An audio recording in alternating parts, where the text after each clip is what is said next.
नमस्कार। रामायण। जब भी हम रामायण के बारे में बात करते हैं तो सबसे पहले जो हमारे मन में आते हैं वो आते हैं प्रभु श्री राम, मर्यादा पुरुषोत्तम। और जो दूसरा नाम हमारे दिमाग में आता है वो आता है रावण। वो सिर्फ लंका का राजा नहीं था, वो बहुत बड़ा ज्ञानी था, बहुत बड़ा योद्धा था और बहुत महान शिव भक्त भी था।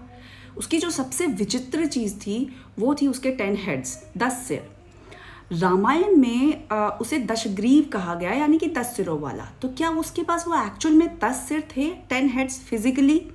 नहीं, वो 10 सिर उसकी 10 शक्तियाँ थी, 10 इमोशंस थे।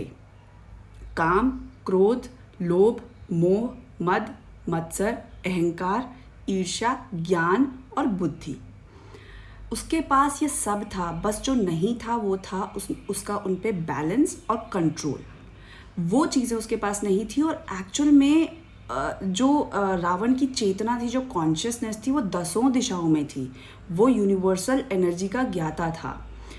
उसके लिए प्रॉब्लम वहाँ शुरू हुई जहाँ पर उसने अपने ज्ञान और जो पावर थी उसका जो यूज़ था वो धर्म के विरुद्ध करना शुरू कर दिया।